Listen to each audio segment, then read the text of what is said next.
तो दोस्तों 31 मार्च के बाद जो आपने 1 अप्रैल 2023 से लेकर 31 मार्च 2024 के बीच में अपना कैपिटल गेन्स पे इनकम की होगी, उस पे आपको टैक्स पे करना होगा। आज इस वीडियो में मैं आपको ऐसे 4 अलग तरीके बताने वाला हूं जिससे आप अपना जो कैपिटल गेन टैक्स है, चाहे आप म्यूचुअल फंड्स में दे रहे हैं या फिर अगर आप शेयर्स में दे रहे हैं, तो आप इन ट्रिक्स को यूज करके अपना टैक्स बचा सकते हैं।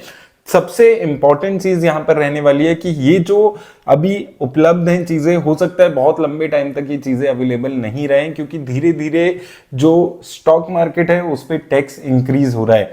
सबसे पहले अगर आप देखें कि 2018 तक तो टैक्स ही नहीं लगता था शेयर मार्केट पे, अगर आप लॉन्ग टर्म कैपिटल गेन्स की बात करते हैं। अब वो लॉन्ग टर्म कैपिटल गेन्स 10% पे टैक्स होने लगा है इस पे। अब यहाँ पे 2-3 तरीके हैं जिससे आप बड़ी आसानी से अपना टैक्स कम कर सकते हैं। सबसे पहला तरीका है जिसको टैक्स हार्वेस्टिंग के नाम से जाना जाता है। इसमें है क्या, मान लीजिए आपने किसी शेयर में इन्वेस्ट किया था और वहां से आपको लॉन्ग टर्म कैपिटल गेन्स हुए हैं लगभग 2 लाख रुपए के, और आपके पास कोई शेयर ऐसा रखा है जो अभी लॉस में है। अब आपको करना क्या है कि वो जो लॉस में शेयर है, चाहे आपने उसको लॉन्ग टर्म के लिए इन्वेस्ट किया हुआ है और आप उसको 1 साल से ज्यादा ऑलरेडी रख चुके हैं, उस पर आप 1-2 दिन के लिए अपना लॉस बुक कर लीजिए और उसके बाद उसी शेयर में री इन्वेस्ट कर दीजिए। तो जो आपका इस साल का नेट प्रॉफिट होगा वो कम हो जाएगा जितना आपने लॉस बुक किया होगा, और इससे आप अपना जो टैक्स है वो सेव कर पाएंगे और दोबारा से आप उसी शेयर में री इन्वेस्ट करके अपनी जो इन्वेस्टिंग की जर्नी है उसको उस शेयर में कंटिन्यू रख सकते हैं। इस मेथड को टैक्स हार्वेस्टिंग बोला जाता है। इससे आप अपना जो इस साल का टैक्स है उसको सेव कर सकते हैं और ऐसे करके हो सकता है आपको नेट टैक्स ना देना पड़े। अगर आपके पास ऐसे कुछ शेयर्स हैं जिनके मिला के नेट लॉसेज हो रहे हैं, तो आप इस ट्रिक से अपने टैक्सेस सेव कर सकते हैं। दूसरा तरीका है जो इंपॉर्टेंट हमेशा से रहता है, मैं कई बार आपको बता चुका हूं, लॉन्ग टर्म कैपिटल गेन्स में up to 1 lakh per year आपको टैक्स नहीं देना होता है। तो अगर आप 10-20 सालों के लिए भी इन्वेस्ट कर रहे हैं, तो ये जो 1 लाख रुपीस पर ईयर की हमें एग्जेम्पशन मिली हुई है, इसको आपको बेनिफिट हर साल उठाना जरूरी है।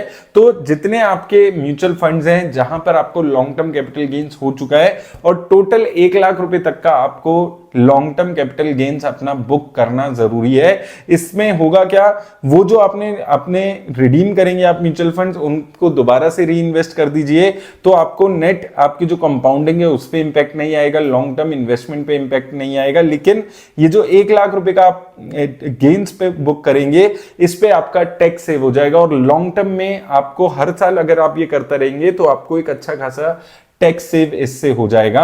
ये चीज से आपको लॉन्ग टर्म में काफी बेनिफिट होता है टैक्स सेव करने के लिए। तीसरी चीज, अगर आप मैरिड हैं, आप खुद इन्वेस्ट कर रहे हैं, तो अपने साथ साथ अपने स्पाउस के नाम पे भी इन्वेस्टमेंट लॉन्ग टर्म में शुरू कर दीजिए। इससे होगा क्या फायदा, जो हम अभी 1 लाख रुपए की एग्जेम्पशन की बात कर रहे हैं, ये आपकी 2 लाख रुपए की एज अ फैमिली हो जाएगी। 1 लाख रुपए आपको मिलेगी एग्जेम्पशन और 1 लाख स्पाउस को एग्जेम्पशन मिलेगी। इससे भी आपका जो टैक्स है वो सेव हो जाएगा। चौथा सबसे इंपॉर्टेंट चीज जो बहुत ज्यादा चर्चा जिस बारे में नहीं होती है, आपका चाहे लॉन्ग टर्म में 50-60 लाख रुपए का प्रॉफिट हो चुका है म्यूचुअल फंड्स में, इस ट्रिक से, इस एक सेक्शन से आप ये सारा प्रॉफिट अपने घर लेकर जा सकते हैं और इस पे आपको 0 टैक्स देना होगा। इनकम टैक्स का एक सेक्शन है सेक्शन 54F, इस सेक्शन का यूज करके, अब ये सेक्शन बोलता क्या है कि जो भी आपको गेन्स होंगे, लॉन्ग टर्म कैपिटल गेन्स होंगे शेयर्स पे, म्यूचुअल फंड्स में, अगर आप उन गेन्स को री इन्वेस्ट कर देते हैं हाउस प्रॉपर्टी में, तो आपको वो जो आपका गेन्स हुए हैं उस पे कोई भी टैक्स नहीं देना होगा। यहां पर अगर आप देखेंगे, हम लोग बात कर रहे हैं सेक्शन 54F की। ये सेक्शन बोलता है कि अगर ये सेक्शन अलाउ करते हैं इंडिविजुअल्स जो एग्जेम्पशन ले रहे हैं लॉन्ग टर्म कैपिटल गेन्स में, और ये लॉन्ग टर्म कैपिटल गेन्स कैसे हो रहे हैं, jewellery, shares, other capital assets except for house property. House property के लिए एक अलग सेक्शन है, शेयर्स के लिए ये सेक्शन एप्लीकेबल हो जाता है और similarly mutual funds, equity mutual funds में भी यही सेक्शन एप्लीकेबल होगा। अगर आप अपनी जो सेल प्रोसीड है उसको री इन्वेस्ट कर देंगे for the purpose of purchasing और कंस्ट्रक्शन ऑफ अ हाउस, तो आपका जितना भी आपका टोटल कैपिटल गेन्स है उस पे आपको टैक्स नहीं देना होगा। यहाँ पर कुछ कंडीशंस हैं, ये एप्लीकेबल होता है इंडिविजुअल्स और एचयूएफ्स पे। ये जो ट्रांसफर है ये लॉन्ग टर्म कैपिटल गेन्स होना चाहिए और कैपिटल एसेट्स होना चाहिए। कैपिटल एसेट्स में आपका म्यूचुअल फंड्स और शेयर आ जाता है, other than residential house. Tax payer के पास एक से ज्यादा घर नहीं होना चाहिए और ये जो रेजिडेंशियल हाउस है ये within 1 year before the sale और 2 years after the sale of capital assets आपको खरीदना है। और अगर आप कंस्ट्रक्शन कर रहे हैं तो विद इन 3 ईयर्स आपको ये कंस्ट्रक्शन कर लेनी है। तो ये कंडीशंस अगर आप फुलफिल करते हैं तो आपको कोई भी टैक्स नहीं देना होगा।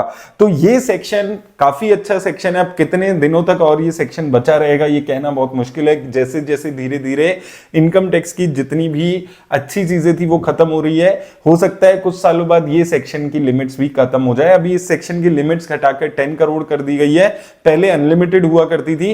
तो हो सकता है आने वाले टाइम में इस सेक्शन में और भी चेंजेस देखने को मिले। तो ये सेक्शन बहुत इंपॉर्टेंट सेक्शन है, बहुत बेनिफिशियल सेक्शन है। अगर आप ऑलरेडी 50-60 लाख के प्रॉफिट्स में बैठे हैं तो आपको ये सेक्शन जीरो टैक्स पे करने में हेल्प करेगा।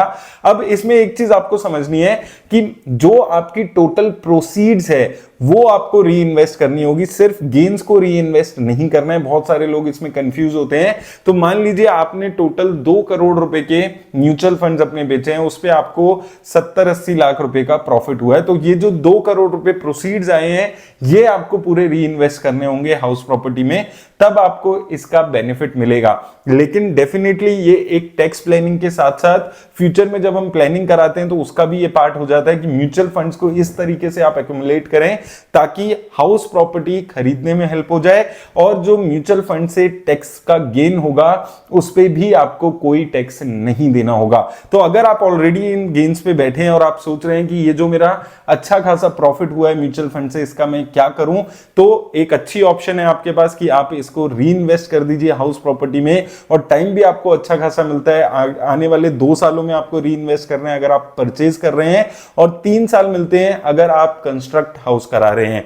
तो ये 4 चीजें हैं दोस्तों जिनका आपको ख्याल रखना है। हर साल इसको नियम की तरह फॉलो करिए। जो हमने 3 बातें पहले की है, एक तो टैक्स हार्वेस्टिंग की, देन हमने जो बात की है जिसमें आपको 2 अपने स्पाउस और हस्बैंड और वाइफ दोनों के नाम पे आपको म्यूचुअल फंड्स और शेयर्स में इन्वेस्ट करना है, उससे भी आपकी एग्जेम्पशन लिमिट बढ़ेगी। और इसके साथ साथ ये इंपॉर्टेंट सेक्शन जहां पर बहुत सारे लोग बात नहीं कर रहे हैं, इस सेक्शन को भी यूज करके आप अपना टैक्स अच्छा खासा सेव कर सकते हैं। उम्मीद करता हूं आपको हेल्प मिलेगी इस वीडियो से।